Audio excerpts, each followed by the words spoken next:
Dans les sociétés traditionnelles, toute la vie des gens était rythmée par des rites de passage. C'est-à-dire que chaque étape de la vie était marquée par des rituels qui étaient là depuis très longtemps et accompagnés par toute la communauté pour que les individus passent d'une étape de leur vie à une autre. Alors évidemment, les rites de passage les plus importants, c'est les rites de passage autour de la naissance, enfin, mais qui concernent la famille et pas uniquement le bébé, mais il n'en est pas véritablement conscient. Et ensuite, surtout, les rites de passage d'initiation, qui sont en fait les rites pubertaires et qui sont le passage de l'adolescence à l'âge adulte. Et ainsi de suite, lorsqu'une femme devient mère, il y a à nouveau des rites de passage, le mariage, l'union, enfin, bon, toutes les étapes de la vie sont rythmées de cette façon, accompagnées. Et aujourd'hui, dans notre société, c'est tellement coupé de ses racines, de ses traditions, qu'il n'y a plus de rites de passage. Même les rites de passage profanes, comme, je ne sais pas moi, le service militaire ont disparu, ce qui fait que les gens sont totalement livrés à eux-mêmes pour imaginer ou passer ces étapes, vaille que vaille, et parfois avec beaucoup de difficultés.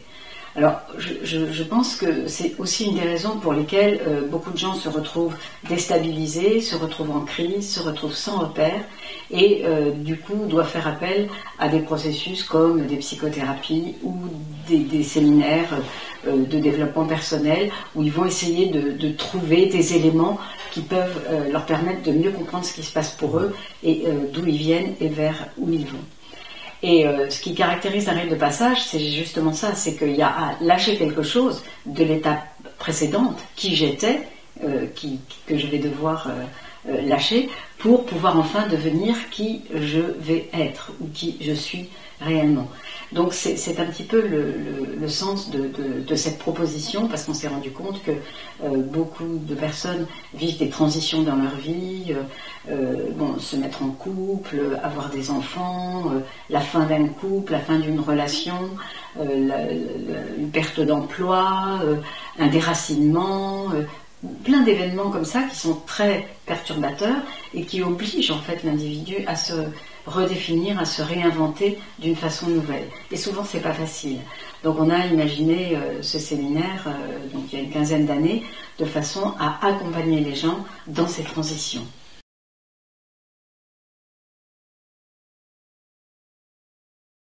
Alors en fait le rite de passage en tant que tel c'est un processus individuel, mais ça se situe pratiquement toujours, enfin en tout cas dans les sociétés traditionnelles, au sein d'un groupe social, d'une communauté, d'une tribu, qui doit accompagner la personne en train de vivre ce processus et en même temps valider ce processus. Par exemple les rites d'initiation, les rites de passage de la puberté à l'âge adulte, le jeune doit être accueilli par la communauté des adultes ou des anciens qui vont lui dire maintenant tu fais partie des nôtres. Donc il ne peut pas tout seul devenir un homme comme ça sans savoir ce que ça veut dire véritablement et comment il saura qu'il est devenu un homme. Donc c'est très très important qu'il y ait cette notion de groupe et on profite justement de cette semaine, puisque c'est un processus qui se déroule sur une semaine entière, pour vraiment plonger dans l'expérience avec, on utilise différents outils, je vais en parler dans un instant, mais de façon à ce que le pas que chacun va faire, la transformation que chacun va manifester, soit accueillie et validée et faite devant une communauté de pairs, P-A-I-R-S, enfin de frères et sœurs humains qui vont dire mais oui voilà on t'accueille maintenant là où tu en es et on te reconnaît. Voilà. Donc ça c'est vraiment le sens du travail en groupe. Donc les outils qu'on utilise sont divers et variés. On utilise donc comme dans tous nos séminaires le travail de respiration, en particulier la respiration holotropique, parce qu'elle va permettre d'aller chercher à l'intérieur de soi soit des ressources pour vivre cette dimension nouvelle, ou éventuellement libérer des freins, des blocages qui empêchent cette transformation et cette évolution. Donc on utilise la respiration holotropique. Et puis aussi, comme les rites de passage sont très connectés aux sociétés traditionnelles, on a un lien particulier quand même avec la nature. Donc ce séminaire a lieu en résidentiel, bon, dans un cadre à la campagne. Et il va y avoir aussi différents temps où on se relie plus aux éléments, à la nature, de façon à se resituer, pas uniquement dans une communauté, mais dans un processus vivant où la nature est partout présente. Alors par exemple, on va faire une sweat lodge. Bon, hélas, parce que la sweat lodge, c'est vraiment un processus de nettoyage, de tout ce qui en nous a besoin de s'éliminer, etc. Et en même temps, c'est aussi une forme de partage et de communion de l'essentiel au sein d'un groupe.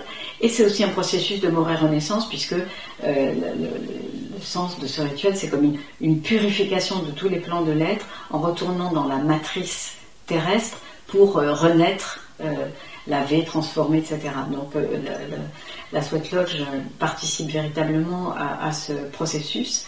Et bon, il y a aussi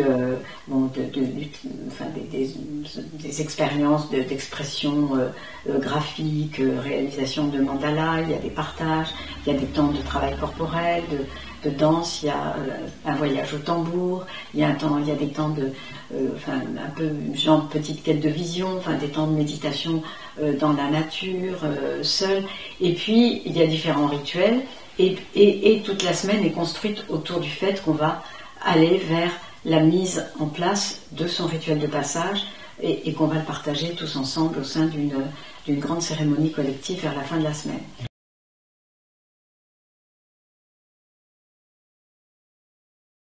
Ce séminaire s'adresse à tout le monde, enfin en tout cas à toute personne qui est véritablement dans une période de transition dans sa vie et a du mal à trouver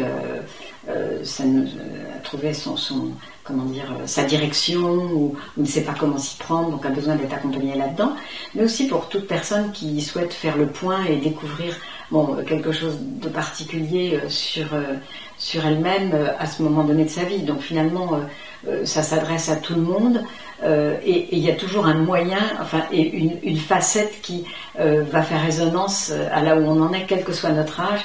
Et même, on voit des personnes qui reviennent faire ce séminaire chaque année, parce que chaque année, ça ponctue quelque chose de nouveau et ça redonne comme un élan pour vivre cette nouvelle année. Alors en plus, on a des propositions annexes qui peuvent soutenir le processus des gens, comme une rencontre avec une amie astrologue, un travail corporel d'intégration avec des personnes qui font du travail de réharmonisation énergétique et qui sont là disponibles pour les participants. Et en fait, il n'y a pas de contre-indication, à part les quelques contre-indications à la respiration holotropique qui sont indiquées sur nos documents. Ça, c'est assez simple, quoi.